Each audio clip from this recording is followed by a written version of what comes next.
प्रणाम। शुरू करें? हाँ। Thank you Sanjay. Page number 121, षट्चत्वारिंशः सर्गः। पुत्रवध से दुखी दिति का कश्यप जी से इंद्रहंता पुत्र की प्राप्ति। षट्चत्वारिंशः सर्गः। पुत्रवध से दुखी दिति का कश्यप जी से इंद्रहंता पुत्र की प्राप्ति के उद्देश्य से तप के लिए आज्ञा लेकर कुशप्लव में तप करना। इंद्र द्वारा उनकी परिचर्या तथा उन्हें अपवित्र अवस्था में पाकर इंद्र का उनके गर्भ के 7 टुकड़े कर डालना। अपने उन पुत्रों के मारे जाने पर दिति को बड़ा दुख हुआ। वे अपने पति मरीचिनंदन कश्यप के पास जाकर बोली, भगवान, आपके महाबली पुत्र देवताओं ने मेरे पुत्रों को मार डाला, अतः मैं दीर्घ काल की तपस्या से उपार्जित एक ऐसा पुत्र चाहती हूँ जो इंद्र का वध करने में समर्थ हो। मैं तपस्या करूंगी, आप इसके लिए मुझे आज्ञा दें और मेरे गर्भ में ऐसा पुत्र प्रदान करें जो सब कुछ करने में समर्थ तथा इंद्र का वध करने वाला हो। उसकी यह बात सुनकर महातेजस्वी मरीचिनंदन कश्यप ने उस परम दुखिनी दिति को इस प्रकार उत्तर दिया, तपोधने, ऐसा ही हो। तुम शौचाचार का पालन, नेक्स्ट पेज 122, तुम शौचाचार का पालन करो, तुम्हारा भला हो। तुम ऐसे पुत्र को जन्म दोगी जो युद्ध में इंद्र को मार सके। यदि पूरे 1 सहस्र वर्ष तक पवित्रता पूर्वक रह सकोगी तो तुम मुझसे त्रिलोकीनाथ इंद्र का वध करने में समर्थ पुत्र प्राप्त कर लोगी। समझ में आया बात को? जिनसे 1 सहस्र वर्ष तक पवित्रता। इनका क्या मांगी है उसने, वो दिति ने? जिनसे इंद्रहंता पुत्र, इंद्र का वध करने वाला, मुझे ऐसा पुत्र चाहिए जो इंद्र को वध करेगा, ठीक है ना? हाँ। तो इंद्र किसका बेटा है? इंद्र अदिति का। नहीं, अदिति का नहीं, उनका बाप तो वही है ना। हाँ, कश्यप जी। हाँ। कश्यप का तुम्हारा बेटा को मारेगा, है कि नहीं? और जो है कि नहीं, तो मुझे ऐसा बेटा दे दो कि जो कि तुम्हारा दूसरा बेटे को मार दे। हाँ।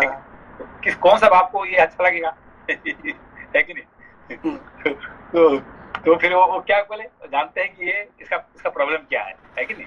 शुद्ध तो रह नहीं सकती। द्वितीय प्रॉब्लम क्या है, वो तो है कि नहीं, जैसा माँ ऐसे बच्चा पैदा करेगी वो, है कि नहीं? तो माँ, क्योंकि माँ के गुण से बच्चा पैदा होगा तो जानता है कि भाई कैसा बच्चा पैदा होगा, है कि नहीं? तो उसके हिसाब से उसको कहता है ठीक है, तुम संयम रहो और तुम्हारा बच्चा ऐसा पैदा होगा, है कि नहीं?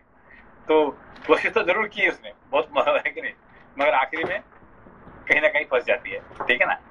संजय, ये जो स्टेटमेंट आपसे बहुत बार सुनती हूँ कि जैसा माँ ऐसे बच्चे पैदा होगा, तो मतलब कि पिता का कि कुछ नहीं रहता है क्या? मुझे तो लगा कि पिता का सब कुछ रहता है, पिता का सीड होता है करके, ये नहीं है क्या? नहीं, पिता का सीड होता है, पिता का कुछ गुण जरूर आता है। एक्चुअली देखिए, फॉर एग्जाम्पल अभी लैंग्वेज को क्या बोलते हैं? आपको क्या बोलते हैं? Mother tongue. संसार में कोई फादर टंग होता है क्या? है कि नहीं? है कि नहीं? अभी एक याद है कि जो एक रशियन लड़की जो यहाँ पे जो पढ़ाती थी, क्या कहते हैं, योगा, याद है कि नहीं? जो लोपा जी, जुलिया, हाँ। तो वो कहाँ से आई थी? वो रशिया से आई थी। तो कहाँ रहती थी? जापान में रहती थी, जापान में रहती, ठीक है ना? तो और उसका जो लड़का जो है रहता कहाँ पे? जापान में। उसका फादर कहाँ से? यूरोप से, चेको से, है कि नहीं? फादर का एक शब्द, not in one word, father language का एक वर्ड समझ में आया। ये जापान का भी इतनी ज्यादा है तो ठीक है, थोड़ा बहुत समझ कर लेनी है, और mother tongue Russian language perfect बोलने लगा, है कि नहीं। मैंने कहा ये तो सही में मदर टंग है कि नहीं। That was really surprising for me कि उसने पूरा इतने फ्लुएंट रशियन बोलता था। तो मैंने कहा ये तो रशिया का गया ही नहीं है और उस रशियन लैंग्वेज बहुत अच्छा बोलता है उसमें से, है कि नहीं। तो ये लोग मदर टंग क्यों बोलते हैं? बिकॉज माँ का इम्पैक्ट रहता है बच्चों का, माँ का इम्पैक्ट हमें 100% रहता है। बट सेंसे ये तो पैदा होने के बाद, अभी कश्यप जी इतने बड़े ऋषि हैं तो वो तो चाहेंगे भी तो सब कुछ दे सकते हैं ना, ऐसा नहीं? यही तो अदिति ने बोली है ना कि भाई देखो तुमने अदिति को उसको अच्छे बच्चा दे दिया है कि देवता बना दिया, और मेरे बच्चे को तो राक्षस बना दिया, है कि नहीं।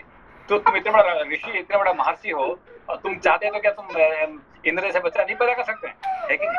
तो कहते नहीं कर सकता हूँ, क्योंकि ये जो बच्चा का जो गुण होता है लगभग सारे माँ का ही गुण आ जाता है किसी कारण से, है कि नहीं। सीड चाहे पिताजी से आता है, मगर जो गुण जो है 100% माँ का ही गुण आ जाता है उसमें से, है कि नहीं।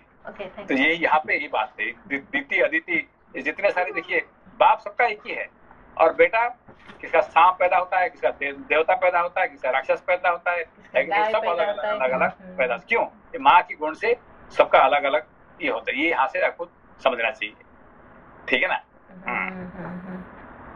ठीक है, थैंक यू। थैंक यू सिंसे। श्लोक संख्या 6।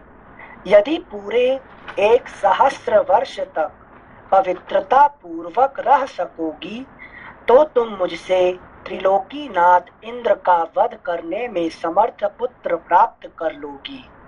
ये जब तक मतलब क्या, जब तक वो बच्चा पैदा जब तक हो जाएगा तब तक तुम, है कि नहीं, कुछ बुरा काम नहीं करोगे तो फिर तुम्हारा बच्चा ये हो जाएगा, है कि नहीं। अभी हमारा कि वो सिगरेट पीती थी एक औरत है कि मेरा बच्चा, मैं कहा तुम कम से कम जब तक बच्चा पैदा हो जाएगा तब तक सिगरेट नहीं पियोगे, दारू नहीं पियोगे, तो फिर तुम्हारा बच्चा तो बहुत ही अच्छा ये हो जाएगा, है कि नहीं। तो हाँ मैं जरूर कर लूंगा, मगर क्या फिर कुछ महीने के बाद वही सिगरेट दारू ये ऐसे औरत पिएगी तो उसका बच्चा कैसे होगी फिर उसका, है कि नहीं। तो यहाँ पे ऐसा ही कहते हैं कि तुम अपने को कितने से मतलब संयम रख सकते हैं अपने को, ठीक है ना।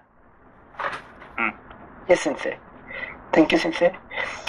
यदि पूरे 1 सहस्र वर्ष तक पवित्रता पूर्वक रह सकोगी तो तुम मुझसे त्रिलोकीनाथ इंद्र का वध करने में समर्थ पुत्र प्राप्त कर लोगी। ऐसा क्यों बोले? 1 सहस्र वर्ष तक क्यों बोले? सिंसे उनको पता है कि अगर उनको कुछ छोटे कम टाइम देंगे, मतलब कि टाइम स्पेंड। नहीं अनिल जी क्यों बोले मालूम है आपको? सिंसे देवता की उत्पत्ति के लिए देवता के वर्ष वाली वो नहीं है। एक इंद्र बनने के लिए क्या चाहिए? 100 अश्वमेध यज्ञ ना? नहीं 1000 है कि नहीं। हाँ, तो 1000 यज्ञ जो जिसने किया है वही इंद्र बन सकता है, ठीक है ना। तो तुम भी करके दिखाओ, है कि नहीं। अच्छा, तुम्हारा बच्चा इंद्र बन जाएगा, इंद्र से पावरफुल बन जाएगा, मैं गारंटी दे रहा हूँ, है कि नहीं। तो 1000 मतलब तुम 1000 यज्ञ कर दो, मतलब अपने आप को संयम कर दो, फिर तुम्हारा बच्चा भी ऐसे हो जाएगा, ठीक है ना। मतलब जैसे वो शास्त्र के अनुसार ही उत्तर दे रहे हैं, अपनी तरफ से कुछ नहीं बोल रहे, अपनी तरफ से नहीं दे, उसको भुला नहीं रहे हैं, है कि नहीं। तो वो कह रहे हैं कि देखो, तो इंद्र बनने के लिए जो चाहिए ना तो उसको करना पड़ेगा ना तो माँ को करना पड़ेगा, है कि नहीं। जो इंद्र बनना चाहता है वो करे, ना तो उसके बदले में पुरोहित करे, ना तो माँ करे, है कि नहीं। तो तुमको चाहिए, वो बच्चा नहीं कह रहा है मुझे इंद्र बनाओ, इंद्र मानने वाले, है कि नहीं। तुमको चाहिए, तुम करो ऐसे, है कि नहीं। राइट, मतलब qualification anybody have to fulfil, ये नहीं कि शॉर्ट हैव टू फुलफिल। ठीक है, थैंक यू सर। श्लोक संख्या 7। ऐसा कहकर महातेजस्वी कश्यप ने दिति के शरीर पर हाथ फेरा, फिर उनका स्पर्श करके कहा, तुम्हारा कल्याण हो। ऐसा कहकर वे तपस्या के लिए चले गए। नरश्रेष्ठ, उनके चले जाने पर दिति अत्यंत हर्ष और उत्साह में भरकर कुशप्लव नामक तपोवन में आई और अत्यंत कठोर तपस्या करने लगी। पुरुष प्रवर श्री राम दिति के तपस्या करते समय सहस्रलोचन इंद्र विनय आदि उत्तम गुण संपत्ति से युक्त हो उनकी सेवा टहल करने लगे। सहस्राक्ष इंद्र अपनी मौसी दिति के लिए अग्नि, कुशा, काष्ठ, जल, फल, मूल तथा अन्यान्य अभिलषित वस्तुओं को ला ला कर देते थे। इंद्र मौसी उनको पता चल गया, किसको? इंद्र को पता चल गया कि मेरे को मारने के लिए माँ ने मौसी ने तपस्या कर रही है कि नहीं? तो एक ही उद्देश्य क्या है, मुझे मारने के लिए। तो उसी हिसाब से आ गया मौसी का सेवा करने के लिए, है कि नहीं? इंद्र का यही ठीक है। तो वो जान जाते हैं जब विश्वामित्र जी नया स्वर्ग बना रहे हैं तो उनका मुख्य उद्देश्य रहता है कैसे हराए। Thank you sir. श्लोक संख्या 11। इंद्र मौसी की शारीरिक सेवाएं करते, उनके पैर दबाकर उनकी थकावट मिटाते तथा ऐसी ही अन्य आवश्यक सेवाओं द्वारा वे हर समय दिति की परिचर्या करते थे। रघुनंदन, जब सहस्र वर्ष पूर्ण होने में कुछ 10 वर्ष बाकी रह गए, तब एक दिन दिति ने अत्यंत हर्ष में भरकर सहस्रलोचन इंद्र से कहा। एक मिनट यहाँ से थोड़ा अटक गए। बलि जी के साथ भी ऐसे ही हुआ था, सारे यज्ञ पूरे कर लिए, लास्ट यज्ञ था तभी वामन जी पैदा हुए, उनके पास आए। यहाँ पर भी वामन जी तो जीत गए, नहीं वामन जी का तो हारे नहीं, जीत गए ना। अभी यहाँ पे ये हार जाते हैं, इसलिए क्या है कि उन्होंने 990 उन्होंने पार कर दिए और आखिरी 10 बच गया। तो 10 ऐसे हो ही जाएगा एक्चुअली। वो वही दैत्य का गुण क्या होता है, अरे भाई मैंने इतने पूरा कर दिया, 990 कर दिया, 10 तो हो ही जाएगा ना बाय डिफॉल्ट, वो थोड़ी रहने वाला है कि यहाँ पे यही तकलीफ होता है। देवता क्या करेगा, सूर्य क्या करेंगे, नहीं मैं जब तक लास्ट ब्रेथ तक मैं अपना नियम तोड़ूंगा नहीं, किसी भी अर्थ में आई विल कंटिन्यू, ठीक है ना। You can believe till the last moment ये सूर्य कभी ये नहीं करेंगे। मगर राक्षस को क्या होता है कि you don't know what is going to happen, है कि नहीं। तो उन्होंने 990 कर दिया और 10 तो हो ही जाएगा ना, है कि नहीं। अब क्या थोड़ा रेस्ट कर लो, है कि नहीं, और रेस्ट कर लिया और रघुनंदन, जब सहस्र वर्ष पूर्ण होने में कुल 10 वर्ष बाकी रह गए, तब एक दिन दिति ने अत्यंत हर्ष में भरकर सहस्रलोचन इंद्र से कहा, बलवानों में श्रेष्ठ वीर, अब मेरी तपस्या के केवल 10 वर्ष और शेष रह गए हैं। तुम्हारा भला हो, 10 वर्ष बाद तुम अपने होने वाले भाई को देख सकोगे। बेटा, मैंने तुम्हारे विनाश के लिए जिस पुत्र की याचना की थी, वह जब तुम्हें जीतने के लिए उत्सुक होगा, उस समय मैं उसे शांत कर दूंगी। अभी देखो यहाँ पे इम्पोर्टेंट बात है कि नहीं। तो अभी उनका माइंड चेंज हो गया, किसका, इंद्र का सेवा से खुश होके दिति ने अपना माइंड चेंज कर दिया। पे अभी तक उसको मारने के लिए उसने बच्चा पैदा, ऐसा बच्चा पैदा करूंगी जो कि इंद्र को मारेगा। अब क्या कह रही, नहीं मेरा बच्चा जरूर पावरफुल जरूर होगा, मगर तुमसे लड़ाई नहीं करेगा, मैं उसको मना कर दूंगा, है कि नहीं। अब यहाँ पे चेंज, माइंड चेंज हो गया, है कि नहीं। जिसकी वजह से वो क्या हो गया, जो मर्द पैदा होते हैं इंद्र के साथ दोस्ती कर लेते हैं अपने आप, है कि नहीं। ये माँ का आखिरी इच्छा जो है वो पूरा हो जाता है उसमें से, है कि नहीं। अच्छा। इसीलिए उन्होंने कश्यप जी ने उसको कहे कि तुम यज्ञ कर दो। यज्ञ करने के बाद कोई किसी का कोई बुरा नहीं सोच सकता है, बुरा नहीं कर सकता है, ठीक है ना। Thank you sir. श्लोक संख्या 14। बेटा, मैंने तुम्हारे विनाश के लिए जिस पुत्र की याचना की थी, वह जब तुम्हें जीतने के लिए उत्सुक होगा, उस समय मैं उसे शांत कर दूंगी। तुम्हारे प्रति उसे वैर भाव से रहित तथा भ्रातृ स्नेह से युक्त बना दूंगी। फिर भ्रातृ स्नेह का बहुत ये हो जाए उसके। यहाँ पे देखिए, ये रामायण का जो होता है, बाकी कोई पुराण में इतना अच्छा नहीं है कि नहीं। बाकी सब पुराण में क्या होता है कि इंद्र का बुरा ही कहते हैं। यहाँ पे क्या कहते हैं कि नहीं, वो माँ ने ही कहती कि कि जो जो बच्चा पैदा होगा तुम्हारे साथ दोस्ती करेगा, वो लड़ाई नहीं करेगा, तुम्हारे साथ वैर नहीं रखेगा, ऐसे माँ ने ही पहले से कह दिया, ठीक है ना। हाँ सिंसे ये पुत्र में जो वृत्तियां आती हैं माँ की, ये उसके हिसाब से भी टॉपिक सही हो गया ना। पहले उद्देश्य अलग था, इंद्र को मारने वाला। नहीं, इसीलिए देखिए दीति का जितने पुत्र हुए हैं सब दैत्य कहलाए और देवताओं का विरुद्ध है। हाँ। मगर ये जो मरुदगण जो यही है जो कि दैत्यों के साथ नहीं रह के ये क्या कहते हैं, देवताओं के साथ रह के देवता बन गए। इसी कारण से जो कि उन्होंने यज्ञ किए और उस अच्छी भावना रखी, इसी के कारण से वो देवता हो गए, है कि नहीं। हाँ, thank you sir, thank you. Indra आके उनका सेवा करती है, किसका मतलब इसका दीति का सेवा करती है कि नहीं, ये और कहीं नहीं है ये कहानी। हाँ सर, थैंक यू सर। प्रणाम प्रणाम। सिंसे वो तो मतलब वो तो इंद्र की बुरा चाहते थे ना, फिर वो आके कैसे उनकी सेवा करने लगे, मतलब नहीं, इसलिए उनका पति जो है ना वो उनको जाके क्या बोले उन्होंने, दीति ने क्या बोली कि नहीं मुझे ऐसा लड़का चाहिए जो कि इंद्र को मारने वाला है कि नहीं। तो इंद्र को मारने वाला होगा, इंद्र से पावरफुल होना चाहिए, है कि इंद्र सबसे बड़ा पावरफुल है। अब इंद्र को मारने वाला मुझे ऐसा लड़का चाहिए, ठीक है ना।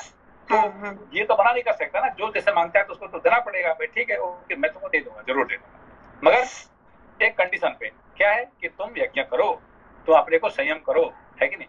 वो जानते थे कि ये दीप्ति का प्रॉब्लम क्या है, ये संयम नहीं कर सकती है कि नहीं। वो जरूर सिगरेट पिएगी, दारू पिएगी, ये करेगी, वो सारे गलत काम करेगी, है कि नहीं। तो उसी हिसाब से बच्चा भी ऐसे पैदा होंगे, है कि नहीं। वो जानते थे, लेकिन ठीक है, तुम जब तक बच्चा पैदा हो जाएगा तब तक तुम संयम रखो अपने को, है कि नहीं। संयम रखने से तुम्हारा ये हो जाएगा, है कि नहीं। तो वो ठीक है, मैं कम से कम अपना बच्चे के लिए मैं अपना जान दे के मैं उसको मैं करूंगी, और उन्होंने करने लगी, है कि नहीं, कोशिश की। हाँ, तो 990% जो है वो ठीक कर दिया। लास्ट 10 में थोड़ा हो गया, है कि नहीं। मगर बिकॉज शी हैज परफॉर्म्ड 990, उसका मतलब ऑलमोस्ट हो गया, इंद्र का बराबर की मतलब पावरफुल तो हो ही गया ना कम से कम, है कि नहीं। तो पूरा 1000 हो जाता था तो फिर तो इंद्र को मारने वाला हो जाता था, और 990 हो गया तो इंद्र का बराबर ही हो गया, मतलब ऑलमोस्ट सेम। तो इसीलिए जो मरुदगण होते हैं, वायु देवता जो इंद्र मरुदगण होते हैं, ये इंद्र का बराबर की पावर का रहता है कि नहीं। धन्यवाद सर। नमस्कार। क्या नाम उनको बता दिया इंद्र को कि जब क्या नाम वो पैदा होगा तो मैं उसको बोलूंगी कि क्या नाम वो आपका वध नहीं करेगा और वो मान जाएगा। लेकिन किसी को यकीन क्यों नहीं आया उनके ऊपर, वो फिर भी क्यों उनके क्या नाम नष्ट करने के लिए उनके तरफ है। चलिए दोबारा बोलिए। जैसे इंद्र को उन्होंने बोल दिया कि भाई जो मेरा पुत्र होगा तो वो जो नहीं करेगा आपका जब युद्ध होगा, लेकिन क्या इंद्र को यकीन क्यों नहीं हुआ कि ये जो दीदी जी बोल रही हैं कि वही बदली, तो सब शांत होना चाहिए, मुझे चला जाना चाहिए वापस। नहीं, यहाँ पे बात हो गया कि अभी तक दीदी जो कही है अभी तो कुछ पालन की ही क्या, कोई उसका विश्वास कर सकती क्या। दैत्यों का माँ है कि नहीं, सारे बुरे कर्म, इसलिए उनका पति को भी विश्वास नहीं हो रहा है उसको, बाकी इंद्र को तो होगा कैसे, अपना पति को भी इतना विश्वास नहीं है कि वो करेगी, है कि नहीं। तो इसीलिए तुम कर सकोगे। आदित्य के लिए उन्होंने पूछे नहीं है, वो जानते थे कि आदित्य जरूर करेगी और हमेशा सारे देवताओं को वो पैदा करेगी, मगर दीति के लिए उनका विश्वास नहीं, किसी का विश्वास नहीं है कि नहीं। इसीलिए वो इंद्र कोई भी अपना पति भी विश्वास नहीं किए, है कि नहीं। इनफैक्ट इंद्र को कौन बताया ये बात, कौन बताया, ये कश्यप मुनि ने बताया, पति ने बताया उसको, भाई देखो तुम्हारे, है कि नहीं, तुमको मारने वाला एक पैदा होने वाला है और तुम इसलिए तुम क्या करो, उस माँ को आगे सेवा करो, तुम संतुष्ट कर लो, जिसकी वजह से तुमको वो तो ये प्लान किसका था, ये कश्यप जी ने उसको बताया उसको जी, ठीक है ना। अच्छा, दूसरा बात है, अब उसने जब जाके अंदर में जो उसको किया है 7 साल करके 49 बनाया, क्यों ऐसा किया, क्योंकि वो अकेला छोड़ देता था तो पावरफुल जरूर उसका बदला आज तो कल करेगा ही करेगा, है कि उसको डिवाइड कर दिया। उसको डिवाइड कर देने से वो हमेशा साथ में वो रहेगा, उसका साथ एक ग्रुप होके रहेगा, एक ये नहीं रहेगा, ठीक है ना। जी जी, ठीक है, thank you. Thank you sir. श्लोक संख्या 14।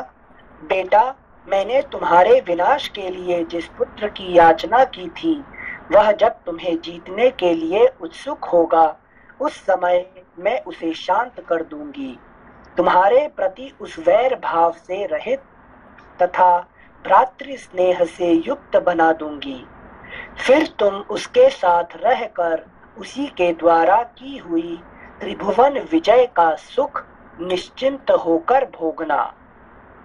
सुरश्रेष्ठ, मेरे प्रार्थना करने पर तुम्हारे महात्मा पिता ने 1 वर्ष के बाद पुत्र होने का मुझे वर दिया है। 1 वर्ष के बाद पुत्र होने का मुझे वर दिया है। ऐसा कहकर दिति नींद से अचेत हो गई। उस समय सूर्यदेव आकाश के मध्य भाग में आ गए थे। दोपहर का समय हो गया था। देवी दिति आसन पर बैठी बैठी झपकी लेने लगी। सिर झुक गया और केश पैरों से जा लगे। इस प्रकार निद्रावस्था में उन्होंने पैरों को सिर से लगा दिया। उन्होंने अपने केशों को पैरों पर डाल रखा था। सिर को टिकाने के लिए दोनों पैरों को ही आधार बना लिया था। यह देख दिति को अपवित्र हुई जान इंद्र हंसे और बड़े प्रसन्न हुए। श्री राम फिर तो सतत सावधान रहने वाले इंद्र माता दिति के उदर में प्रविष्ट हो गए और उसमें स्थित हुए गर्भ के उन्होंने 7 टुकड़े कर डाले।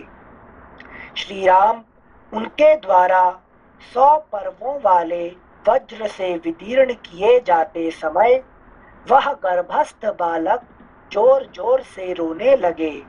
इससे दिति की निद्रा टूट गई। वे जाग कर उठ बैठी।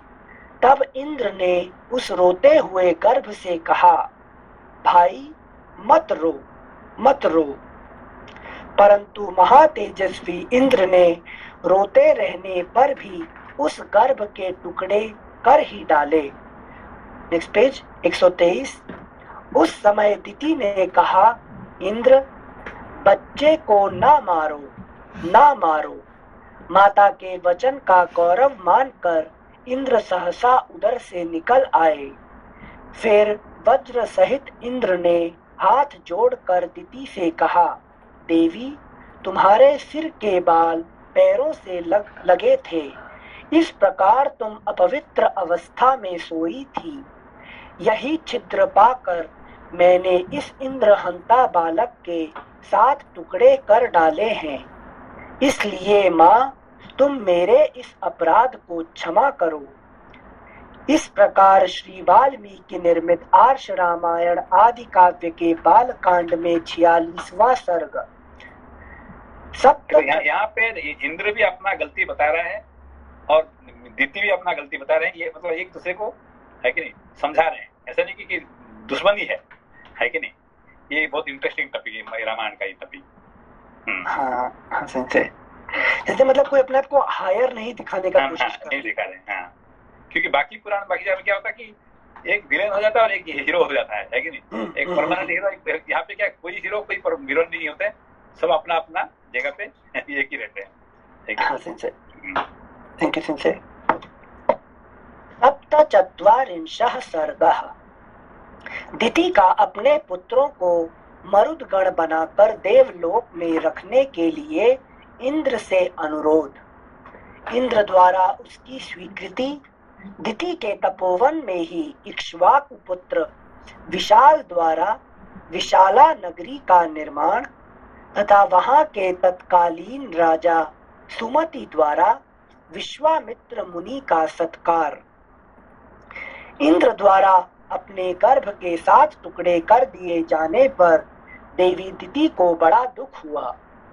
वे दुर्धर्ष वीर सहस्राक्ष इंद्र से अनुनय पूर्वक बोली, देवेश बलसूदन, मेरे ही अपराध से इस गर्भ के 7 टुकड़े हुए हैं। इसमें तुम्हारा कोई दोष नहीं है। इस गर्भ को नष्ट करने के निमित्त तुमने जो क्रूरता पूर्ण कर्म किया है वह तुम्हारे और मेरे लिए भी जिस तरह प्रिय हो जाए, जैसे भी उसका परिणाम तुम्हारे और मेरे लिए सुखद हो जाए, वैसा उपाय मैं करना चाहती हूँ। मेरे गर्भ के वे सातों खंड 7 व्यक्ति होकर 7 मरुदगणों के स्थानों का पालन करने वाले हो जाएं। अरे यहाँ समझौता करिए, आप दोनों का अंदर में समझौता हो रहा है कि दिति और इंद्र का बीच में। अच्छा, हाँ सर, थैंक यू सर। बेटा, ये मेरे दिव्य रूपधारी पुत्र मारुत नाम से प्रसिद्ध होकर आकाश में जो सुविख्यात 7 वात स्कंध हैं उनमें विचरे। वात स्कंध फुटनोट: आवह, प्रवाह, संवह, उद्वह, विवाह, परिवह और परावह, ये 7 मरुत हैं। इन्हीं को 7 वात स्कंध कहते हैं। Footnote ends. ऊपर जो 7 मरुत बताए गए हैं वे 7 के गण हैं। इस प्रकार 49 मरुत समझने चाहिए। इनमें से जो प्रथम गण है वह ब्रह्मलोक में विचरे, दूसरे इंद्रलोक में विचरण करे तथा तीसरा महायशस्वी मरुदगण दिव्य वायु के नाम से विख्यात हो अंतरिक्ष में बहा करे। सुरश्रेष्ठ, तुम्हारा कल्याण हो। मेरे शेष 4 पुत्रों के गण तुम्हारी आज्ञा से समयानुसार संपूर्ण दिशाओं में संचार करेंगे। तुम्हारे ही रखे हुए नाम से तुमने जो माँ रुदह कहकर उन्हें रोने से मना किया था, उसी माँ रुदह इस वाक्य से वे सब के सब मारुत कहलाएंगे। मारुत नाम से ही उनकी प्रसिद्धि होगी। दिति का वह वचन इसीलिए हनुमान जी का नाम मारुति है कि नहीं? अच्छा, मारुत नंदन ना, मारुत नंदन। मारुत। संजय 49 की गणना थोड़ा यहाँ पर बीच में कंफ्यूज हो गए थे। तो इंद्र ने 7 टुकड़े किए, फिर यहाँ 7 के, ये उन 7 के गण हैं। मतलब टोटल क्या? हाँ, उन्होंने 7 भाग से विभाग कर दिए, फिर 7 फिर एक का 7 हो गया, फिर तो इसका मतलब 49 हो गया। तो वायु कितने प्रकार की है? 49 प्रकार की वायु है, ठीक है। हाँ। तो पहला जो एक जो है ब्रह्मलोक में 7 रहते हैं, 7 इंद्रलोक में रहते हैं, 7 अंतरिक्ष में रहते हैं, है कि नहीं? और बाकी जो 4 ग्रुप है वो इंद्र का हमेशा 7 रहते हैं। हाँ, संपूर्ण दिशाओं में संचार करेंगे। Okay, thank you sir. श्लोक संख्या 7। दिति का वह वचन सुनकर बल दैत्य को मारने वाले सहस्राक्ष इंद्र ने हाथ जोड़कर यह बात कही। माँ, तुम्हारा कल्याण हो। तुमने जैसा कहा है वह सब वैसा ही होगा, इसमें संशय नहीं है। तुम्हारे ये पुत्र देव रूप होकर विचरेंगे। श्री राम उस तपोवन में ऐसा निश्चय करके वे दोनों माता पुत्र दिति और इंद्र कृतकृत्य हो स्वर्ग लोक को चले गए। ऐसा जैसे माँ का जो था क्या है कि मेरा ऐसा पुत्र पैदा हो जो कि इंद्र से पावरफुल हो। एक्चुअली इंद्र से पावरफुल वायु देवता जो क्या है, इंद्र से पावरफुल भी है कि नहीं? इंद्र का सारे पावर के कौन है? ये वायु ही है ना। वायु। हाँ। संसार में सबसे पावरफुल कौन है? वायु है कि नहीं? तो बिना वायु से कोई पावरफुल है क्या संसार में? उनसे बड़ा पावरफुल कोई नहीं है कि नहीं? सबको उड़ा के ले सकते हैं। हाँ, जब हनुमान जी पे वज्र प्रहार किया था तो रोक दी थी ना वायु। हाँ, तो 1 मिनट रुक जाएंगे तो क्या होगा? अभी ठीक है, सूर्य 1 मिनट रुक जाएंगे तो 1-2 मिनट में फर्क नहीं पड़ने वाला ज्यादा, ठीक है ना। अग्नि तो बाकी सब लोग तो ही नहीं, पर वायु पर फर्क पड़ जाएगा, सारा दुनिया बंद हो जाएगा, है कि नहीं? बाकी सब थोड़ी देर रुक जाएगा तो ज्यादा नहीं फर्क पड़ेगा। संजय, वायु से इतनी शक्ति जान के उनके अंदर ईगो नहीं आता है कि मैं टेस्ट करके देखूं, रोक दूं? नहीं, वही ईगो का बंद करने के लिए ये इनको जो ये किए हैं, कौन ये प्लान किसका था? ये सब अच्छा, प्लान किसका था? जैसे इंद्र का या कश्यप जी का? इंद्र का नहीं है, इनका पिताजी का प्लान था सारे। कश्यप जी, ये सारे कश्यप जी का प्लान था, ठीक है नहीं? वो क्योंकि देखिए सबसे पहला अभी तक तो जबरदस्ती करके वो कहता कि मुझे ऐसा लड़का चाहिए, मुझे ऐसा चाहिए, है कि नहीं। तो वो मगर इस बार पहली बार उन्होंने क्या मांगे कि मुझे ऐसा लड़का दो कि जो इंद्र से पावरफुल होना चाहिए, ठीक है ना।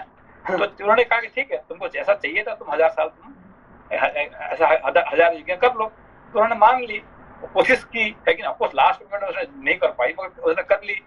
तो वो भी इसी हिसाब से इंद्र को सारे बताए, है कि नहीं। ये सब प्री मतलब प्लान बन के ऐसे बने हैं। तो ऐसा पावरफुल बच्चे पैदा हुए हैं और वो भी देवता बन गए दीप्ति से, है कि ना। आदित्य हो गए, है कि दीप्ति से पैदा होते हुए भी वो आदित्य बने, देवता बने, है कि नहीं। ये सारे प्लान के मुताबिक चलाने से, है कि नथिंग रॉन्ग। पिताजी का प्लानिंग, ये सब पिताजी का प्लान था, क्योंकि उन्होंने जब मांगे, क्योंकि अभी तक जो है क्या है कि जबरदस्ती करके वो छीनते थे, कौन दीप्ति से छीनती थी। अब क्या है कि वो जाके, है कि नहीं, हाथ जोड़ के उनको मांगे पहली बार, है कि नहीं। Thank you sensor, thank you sensor. से उत्तर भी आ गया कि संतान में वृत्ति आती है माँ की, बट प्लानिंग चलती है पिता की। हाँ, पिता की चलती है। पिता जैसे चाहते हैं ऐसा हो सकता है, क्योंकि देखिए अभी तक जो क्या होता है, दीप्ति और आदित्य में क्या फर्क रहा कि जब दीप्ति से ऐसा बच्चा पैदा हो गया कि सूर्य, इंद्र और ऐसे बच्चा पैदा होने के बाद दीप्ति ने क्या बोली, कहते तुम उसको ऐसा दिया तो मुझे क्यों नहीं दे रहे, अभी मुझे चाहिए। तो वो कहते तुम अभी समय सही नहीं है, नहीं मुझे तो अभी चाहिए, इसी समय चाहिए, है कि नहीं। तुम पार्शियलिटी करते हो, तुम एक भी को पार्शियलिटी करते, एक को एक करते हैं। तो अभी चाहिए, तो अभी चाहिए तो फिर वो राक्षस हो जाएगा। अरे तुम्हारा लड़का राक्षस थोड़ी होने वाला है, तुम ऋषि हो, इतने बड़ा महान ऋषि हो, और तुम्हारा लड़का कैसे राक्षस हो जाएगा, है कि नहीं। तो इसीलिए वो क्या हिरण्यकश्यप हिरण्याक्ष से पैदा हो गया, है कि नहीं। Thank you sir. इस बार क्या है कि पहली बार जाके हाथ जोड़ के तपस्या करने के तैयार, सब कुछ I am ready to do anything for a right son, और इसलिए उसको ऐसे बच्चे भी मिला उसको, है कि नहीं। Thank you sir. श्लोक संख्या 8। माँ तुम्हारा कल्याण हो, तुमने जैसा कहा है वह सब वैसा ही होगा, इसमें संशय नहीं है। तुम्हारे ये पुत्र देव रूप होकर विचरेंगे। श्री राम उस तपोवन में ऐसा निश्चय करके वे दोनों माता पुत्र दिति और इंद्र कृतकृत्य हो स्वर्ग लोक को चले गए, ऐसा हमने सुन रखा है। Next page 124। आकुत्स यही वह देश है जहाँ पूर्व काल में रहकर देवराज इंद्र ने तपः सिद्ध दिति की परिचर्या की थी। पुरुष सिंह पूर्व काल में महाराज इक्ष्वाकु के एक परम धर्मात्मा पुत्र थे, जो विशाल नाम से प्रसिद्ध हुए। उनका जन्म अलम्बुसा के गर्भ से हुआ था। उन्होंने इस स्थान पर विशाला नाम की पुरी बसाई थी। श्री राम विशाल के पुत्र का नाम था हेमचंद्र, जो बड़े बलवान थे। हेमचंद्र के पुत्र सुचंद्र नाम से विख्यात हुए। श्री रामचंद्र सुचंद्र के पुत्र धूम्राश्व और धूम्राश्व के पुत्र सृंजय हुए। सृंजय के प्रतापी पुत्र श्रीमान सहदेव हुए। सहदेव के परम धर्मात्मा पुत्र का नाम कुशाश्व था। कुशाश्व के महातेजस्वी पुत्र प्रतापी सोमदत्त हुए और सोमदत्त के पुत्र काकुत्स्थ नाम से विख्यात हुए। काकुत्स्थ के महातेजस्वी पुत्र सुमति नाम से प्रसिद्ध हैं, जो परम कांतिमान एवं दुर्जय वीर हैं। वे ही इस समय इस पुरी में निवास करते हैं। महाराज इक्ष्वाकु के प्रसाद से विशाला के सभी नरेश दीर्घायु, महात्मा, पराक्रमी और परम धार्मिक होते आए हैं। नर श्रेष्ठ, आज एक रात हम लोग यही सुख पूर्वक शयन करेंगे। फिर कल प्रातः काल यहाँ से चलकर तुम मिथिला में राजा जनक का दर्शन करोगे। नरेशों में श्रेष्ठ, महातेजस्वी, महायशस्वी राजा सुमति विश्वामित्र जी को पुरी के समीप आया हुआ सुनकर उनकी अगवानी के लिए स्वयं आए। अपने पुरोहित और बंधु बांधवों के साथ राजा ने विश्वामित्र जी की उत्तम पूजा करके हाथ जोड़ उनका कुशल समाचार पूछा और उनसे इस प्रकार कहा, मुने, मैं धन्य हूँ। आपका मुझ पर बड़ा अनुग्रह है, क्योंकि आपने स्वयं मेरे राज्य में पधार कर मुझे दर्शन दिया। इस समय मुझसे बढ़कर धन्य पुरुष दूसरा कोई नहीं है।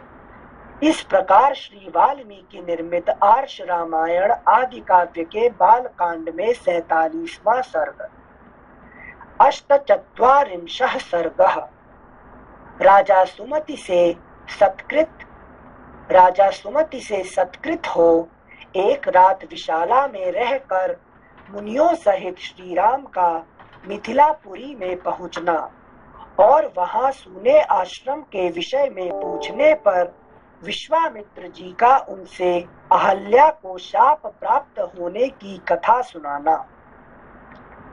वहां परस्पर समागम के समय एक दूसरे का कुशल मंगल पूछकर बातचीत के अंत में राजा सुमति ने महामुनि विश्वामित्र से कहा, ब्रह्मन, आपका कल्याण हो। ये दोनों कुमार देवताओं के तुल्य पराक्रमी जान पड़ते हैं। इनकी चाल ढाल हाथी और सिंह की गति के समान है। ये दोनों वीर सिंह और नेक्स्ट पेज 125 सिंह और सांड के समान प्रतीत होते हैं। इनके बड़े बड़े नेत्र विकसित कमल दल के समान शोभा पाते हैं। ये दोनों तलवार, तरकस और धनुष धारण किए हुए हैं। अपने सुंदर रूप के द्वारा दोनों अश्विनी कुमारों को लज्जित करते हैं तथा युवावस्था के निकट आ पहुंचे हैं। इन्हें देखकर ऐसा जान पड़ता है मानो दो देव कुमार दैवेच्छावश देवलोक से पृथ्वी पर आ गए हों। मुने, ये दोनों किसके पुत्र हैं और कैसे, किस लिए यहाँ पैदल ही आए हैं? जैसे चंद्रमा और सूर्य आकाश की शोभा बढ़ाते हैं, उसी प्रकार ये दोनों कुमार इस देश को सुशोभित कर रहे हैं। शरीर की ऊंचाई, मनोभाव सूचक संकेत तथा चेष्टा, बोलचाल में ये दोनों एक दूसरे के समान हैं। श्रेष्ठ आयुध धारण करने वाले ये दोनों नर श्रेष्ठ वीर इस दुर्गम मार्ग में किस लिए आए हैं, यह मैं यथार्थ रूप से सुनना चाहता हूँ। सुमति का यह वचन सुनकर विश्वामित्र जी ने उन्हें सब वृत्तांत यथार्थ रूप से निवेदन किया। सिद्धाश्रम में निवास और राक्षसों के वध का प्रसंग भी यथावत रूप से कह सुनाया। विश्वामित्र जी की बात सुनकर राजा सुमति को बड़ा विस्मय हुआ। उन्होंने परम आदरणीय अतिथि के रूप में आए हुए उन दोनों महाबली दशरथ पुत्रों का विधि पूर्वक आतिथ्य सत्कार किया। सुमति से उत्तम आदर सत्कार पाकर वे दोनों रघुवंशी कुमार वहां एक रात रहे और सवेरे उठकर मिथिला की ओर चल दिए। एक रात रहे और सवेरे उठकर मिथिला की ओर चल दिए। मिथिला में पहुंचकर जनकपुरी की सुंदर शोभा देख सभी महर्षि साधु साधु कहकर उसकी भूरी भूरी प्रशंसा करने लगे। मिथिला के उपवन में एक पुराना आश्रम था जो अत्यंत रमणीय होकर भी सुनसान दिखाई देता था। उसे देखकर श्री रामचंद्र जी ने मुनिवर विश्वामित्र जी से पूछा, भगवन, यह कैसा स्थान है जो देखने में तो आश्रम जैसा है, किंतु एक भी मुनि यहाँ दृष्टिगोचर नहीं होते हैं। मैं यह सुनना चाहता हूँ कि पहले यह आश्रम किसका था। श्री रामचंद्र जी का यह प्रश्न सुनकर प्रवचन कुशल महातेजस्वी महामुनि विश्वामित्र ने इस प्रकार उत्तर दिया। रघुनंदन, पूर्व काल में यह जिस महात्मा का आश्रम था और जिन्होंने क्रोध पूर्वक इसे शाप दे दिया था, उनका तथा उनके इस आश्रम का सब वृत्तांत तुमसे कहता हूँ। तुम यथार्थ रूप से इसको सुनो। नरश्रेष्ठ, पूर्व काल में यह स्थान महात्मा गौतम का आश्रम था। उस समय यह आश्रम बड़ा ही दिव्य जान पड़ता था। देवता भी इसकी पूजा एवं प्रशंसा किया करते थे। महायशस्वी राजपुत्र, पूर्व काल में महर्षि गौतम अपनी पत्नी अहल्या के साथ रहकर यहाँ तपस्या करते थे। उन्होंने अभी यहाँ पे विश्वामित्र जी का एक अच्छे गुण देखिए क्या है कि वो, उनका नाम क्या है, विश्वामित्र है कि नहीं, सारे विश्व का मित्र है वो, है कि नहीं, सबका भलाई करना चाहते थे, ठीक है ना। तो अभी वो कहाँ जा रहे हैं? गौतम मुनि के आश्रम पे? नहीं, वो कहाँ जाने के लिए रास्ता निकले, रास्ता कहाँ जाने के लिए निकल रहे हैं? क्यों? जनक जी का पास, ठीक है ना। तो जनक जी के पास जा रहे हैं, ठीक है ना। तो फिर यहाँ पे कहाँ रास्ता भटक के यहाँ क्यों आ गए? अच्छा, अहल्या का भी गान करने के लिए, महिमा बताने के लिए गौतम जी का और नहीं, वो नहीं है। वहाँ पे जनक जी का जो राज पुरोहित है कि वो कौन है? शतानंद जी, ठीक है ना। तो शतानंद जी वहाँ पे है, वो कौन है? वो उनके पुत्र है गौतम। सॉरी अनिल, एक मिनट, मैं आपको नहीं पूछा, अनिल जी कौन है? से राम जी का दूसरा गुरु नहीं ना, जो उल्टी शिक्षा देगा, वो वाला नहीं है? नहीं, वो नहीं, वो है जो जिसने राम और सीता को शादी जो करवाई है ना। अच्छा। वो पुरोहित है, पुरोहित, ठीक है ना। अच्छा। इनका किसका? जनक जी का राज पुरोहित है शतानंद जी। ठीक है ना। वो कौन है? शतानंद जी ना। किसका बेटे हैं? नहीं पता शतानंद। नहीं, ये अहल्या और गौतम का बेटा है। अच्छा। और वो हमेशा अपना माँ बाप का जो इससे बड़े दुखी रहते हैं हमेशा, ठीक है ना। और वो जरूर राजपुरोहित बने हुए हैं, मगर वो हमेशा दुखी रहते हैं हमेशा, ठीक है ना।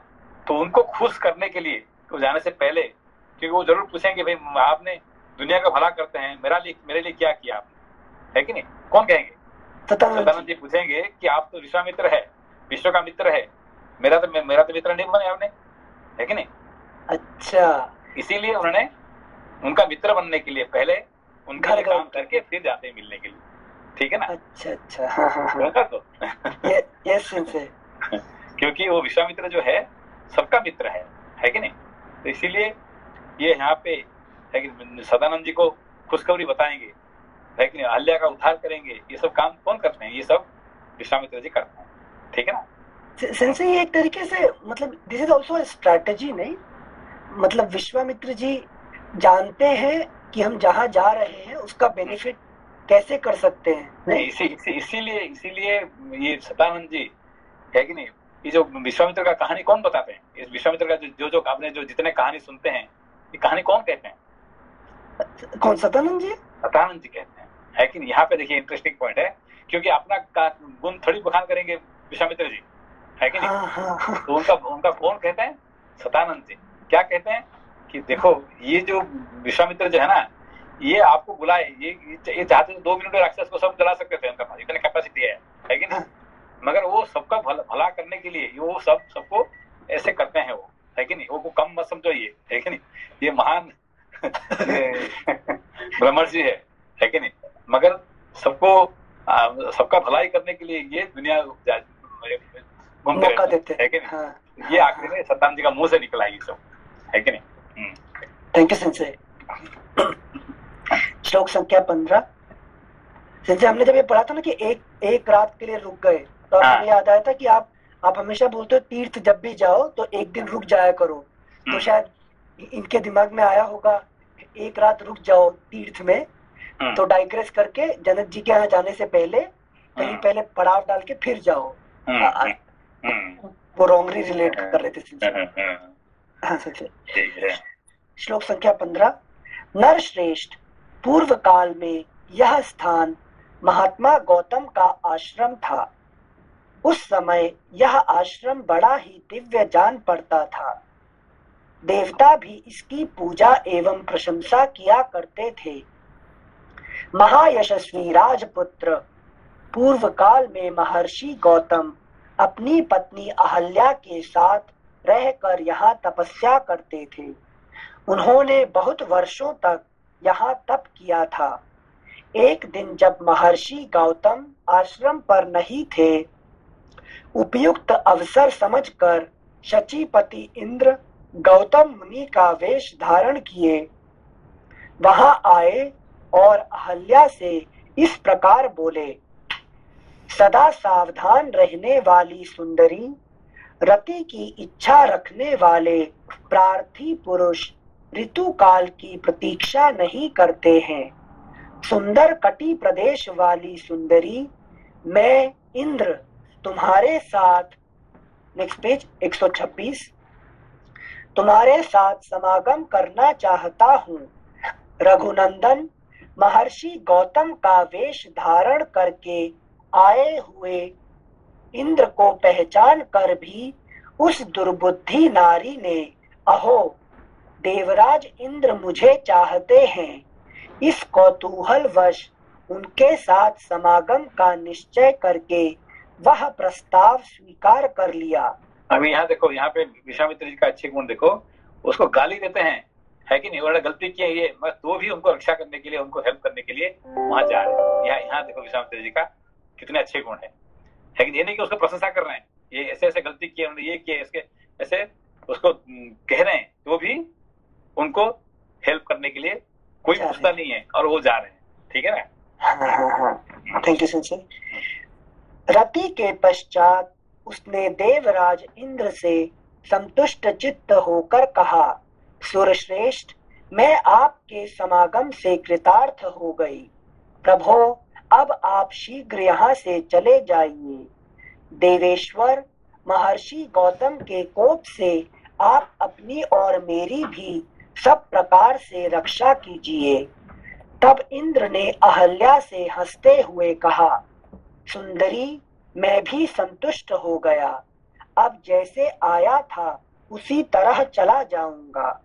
श्री राम, इस प्रकार अहल्या से समागम करके इंद्र जब उस कुटी से बाहर निकले, तब गौतम के आ जाने की आशंका से बड़ी उतावली के साथ वेग पूर्वक भागने का प्रयत्न करने लगे। इतने ही में उन्होंने देखा, देवताओं और दानवों के लिए भी दुर्धर्ष तपोबल संपन्न महामुनि गौतम हाथ में समिधा लिए आश्रम में प्रवेश कर रहे हैं। उनका शरीर तीर्थ के जल से भीगा हुआ है और वे प्रज्वलित अग्नि के समान उद्दीप्त हो रहे हैं। उन पर दृष्टि पड़ते ही देवराज इंद्र भय से थर्रा उठे। उनके मुख पर विषाद छा गया। दुराचारी इंद्र को मुनि का वेश धारण किए देख सदाचार संपन्न मुनिवर गौतम जी ने रोष में भर कर कहा, दुर्मते, तूने मेरा रूप धारण करके यह न करने योग्य पाप कर्म किया है, इसलिए तू विफल अंडकोशों से रहित हो जाएगा। रोष में भरे हुए महात्मा गौतम के ऐसा कहते ही सहस्राक्ष इंद्र के दोनों अंडकोश उसी क्षण पृथ्वी पर गिर पड़े। इंद्र को इस प्रकार शाप देकर गौतम ने अपनी पत्नी को भी शाप दिया, दुराचारिणी, तू भी यहाँ कई हजार वर्षों तक केवल हवा पीकर या उपवास करके कष्ट उठाती हुई राख में पड़ी रहेगी। समस्त प्राणियों से अदृश्य रहकर इस आश्रम में निवास करेगी। जब दुर्धर्ष दशरथ कुमार राम इस घोर वन में पदार्पण करेंगे, उस समय तू पवित्र होगी। उनका आतिथ्य सत्कार करने से तेरे लोभ मोह आदि दोष दूर हो जाएंगे और तू प्रसन्नता पूर्वक मेरे पास पहुंचकर अपना पूर्व शरीर धारण कर लेगी। अपनी दुराचारिणी पत्नी से ऐसा कहकर महातेजस्वी महातपस्वी गौतम इस आश्रम को छोड़कर चले गए और सिद्धों तथा चारणों से सेवित हिमालय के रमणीय शिखर पर रहकर तपस्या करने लगे। इस प्रकार श्री वाल्मीकि निर्मित आर्ष रामायण आदि काव्य के बाल कांड में 48वां सर्ग। Next page 127। एकोनपंचाशः सर्गः। पितृ देवताओं द्वारा इंद्र को भेड़ के अंडकोश से युक्त करना तथा भगवान श्री राम के द्वारा अहल्या का उद्धार एवं उन दोनों दंपति के द्वारा इनका सत्कार। तदनंतर इंद्र अंडकोश से रहित होकर बहुत डर गए। उनके नेत्रों में त्रास छा गया। वे अग्नि आदि देवताओं, सिद्धों, गंधर्वों और चारणों से इस प्रकार बोले। देवताओं, महात्मा गौतम की तपस्या में विघ्न डालने के लिए मैंने उन्हें क्रोध दिलाया है। ऐसा करके मैंने यह देवताओं का कार्य ही सिद्ध किया है। मुनि ने क्रोध पूर्वक भारी शाप देकर मुझे अंडकोश से रहित कर दिया और अपनी पत्नी का भी परित्याग कर दिया। इससे मेरे द्वारा उनकी तपस्या का अपहरण हुआ है। यदि मैं उनकी तपस्या में विघ्न नहीं डालता तो वे देवताओं का राज्य ही छीन लेते। अतः ऐसा करके मैंने देवताओं का ही कार्य सिद्ध किया है। इसलिए श्रेष्ठ देवताओं, तुम सब लोग ऋषि समुदाय और चारण गण मिलकर मुझे अंडकोश से युक्त करने का प्रयत्न करो। इंद्र का यह वचन सुनकर मरुदगणों सहित अग्नि आदि समस्त देवता, कव्यवाहन आदि पितृ देवताओं के पास जाकर बोले, पितृगण, यह आपका भेड़ा अंडकोश से युक्त है और इंद्र अंडकोश रहित कर दिए गए हैं। अतः इस भेड़े के दोनों अंडकोशों को लेकर आप शीघ्र ही इंद्र को अर्पित कर दें। अंडकोश से रहित किया हुआ यह भेड़ा इसी स्थान में आप लोगों को परम संतोष प्रदान करेगा। अतः जो मनुष्य आप लोगों की प्रसन्नता के लिए अंडकोश रहित भेड़ा दान करेंगे, उन्हें आप लोग उस दान का उत्तम एवं पूर्ण फल प्रदान करेंगे। अग्नि की यह बात सुनकर पितृ देवताओं ने एकत्र हो भेड़े के अंडकोशों को उखाड़कर इंद्र के शरीर में उचित स्थान पर जोड़ दिया। ककुत्स्थ नंदन श्री राम तभी से वहां आए हुए समस्त पितृ देवता अंडकोश रहित भेड़ों को ही उपयोग में लाते हैं और दाताओं को उनके दान जनित फलों के भागी बनाते हैं। रघुनंदन उसी समय से महात्मा गौतम के तपस्या जनित प्रभाव से इंद्र को भेड़ों के अंडकोश धारण करने पड़े। महातेजस्वी श्री राम, अब तुम पुण्य कर्मा महर्षि गौतम के इस आश्रम पर चलो और इन देव रूपिणी महाभागा अहल्या का उद्धार करो। विश्वामित्र जी का यह वचन सुनकर लक्ष्मण सहित श्री राम ने उन महर्षि को आगे करके उस आश्रम में प्रवेश किया। वहां जाकर उन्होंने देखा महासौभाग्यशालिनी अहल्या अपनी तपस्या से दीप्यमान हो रही हैं। इस लोक के मनुष्य तथा संपूर्ण देवता और असुर भी वहां आकर उन्हें देख नहीं सकते थे। उनका स्वरूप दिव्य था। विधाता ने बड़े प्रयत्न से उनके अंगों का निर्माण किया था। वे मायामयी सी प्रतीत होती थी धूम से घिरी हुई प्रज्वलित अग्नि शिखा सी जान पड़ती थी। ओले और बादलों से ढकी हुई पूर्ण चंद्रमा की प्रभा सी, नेक्स्ट पेज 128, चंद्रमा की प्रभा सी दिखाई देती थी तथा जल के भीतर उद्भासित होने वाली सूर्य की दुर्धर्ष प्रभा के समान दृष्टिगोचर होती थी। गौतम के शापवश श्री रामचंद्र जी का दर्शन होने से पहले तीनों लोकों के किसी भी प्राणी के लिए उनका दर्शन होना कठिन था। श्री राम का दर्शन मिल जाने से जब उनके शाप का अंत हो गया तब वे उन सबको दिखाई देने लगी। उस समय श्री राम और लक्ष्मण ने बड़ी प्रसन्नता के साथ अहल्या के दोनों चरणों का स्पर्श किया। महर्षि गौतम के वचनों का स्मरण करके अहल्या ने बड़ी सावधानी के साथ उन दोनों भाइयों को आदरणीय अतिथि के रूप में अपनाया और पाद्य अर्घ्य आदि अर्पित करके उनका आतिथ्य सत्कार किया। यहाँ पे कुछ लोग क्या बोलते हैं कि वो पत्थर होगी थी और उनका पैर का स्पर्श होने से वो ये होते हैं, उल्टा है। क्या है, राम लक्ष्मण जाके उनका पैर छुते हैं, है कि नहीं? यही अभी ये देखा कि फर्क क्या है कि नहीं? तो पूरा ही डिफरेंट सेंस है। हाँ, वो पत्थर बन गई थी और उनका पैर लगने को वो जग गई, है कि नहीं? ये सब हाँ सेंस है। तो बोट वाला भी कह रहा था ना कि आप बहुत मायावी हो। Thank you sense. श्लोक संख्या 17-18। उस समय श्री राम और लक्ष्मण ने बड़ी प्रसन्नता के साथ अहल्या के दोनों चरणों का स्पर्श किया।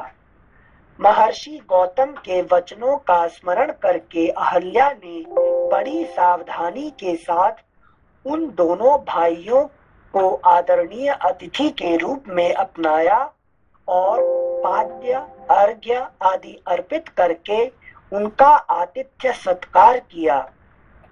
श्री रामचंद्र जी ने शास्त्रीय विधि के अनुसार अहल्या का वह आतिथ्य ग्रहण किया। उस समय देवताओं की दुंदुभी बज उठी, साथ ही आकाश से फूलों की बड़ी भारी वर्षा होने लगी। गंधर्वों और अप्सराओं द्वारा महान उत्सव मनाया जाने लगा। महर्षि गौतम के अधीन रहने वाली अहल्या अपनी तपः शक्ति से विशुद्ध स्वरूप को प्राप्त हुई। यह देख संपूर्ण देवता उन्हें साधुवाद देते हुए उनकी भूरी भूरी प्रशंसा करने लगे। महातेजस्वी महातपस्वी गौतम भी अहल्या को अपने साथ पाकर सुखी हो गए। उन्होंने श्री राम की विधिवत पूजा करके तपस्या आरंभ की। महामुनि गौतम की ओर से विधि पूर्वक उत्तम पूजा आदर सत्कार पाकर श्री राम भी मुनिवर विश्वामित्र जी के साथ मिथिलापुरी को चले गए।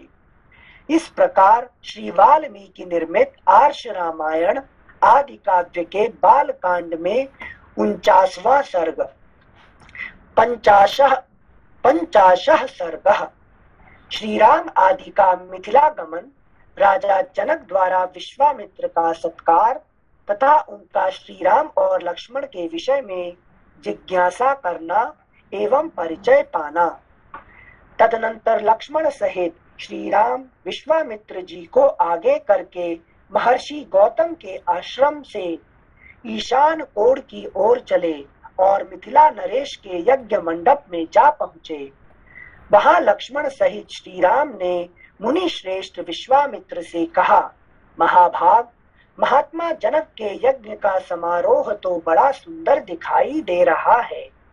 यहाँ नाना देशों के निवासी सहस्रों ब्राह्मण जुटे हुए हैं जो वेदों के स्वाध्याय से शोभा पा रहे हैं।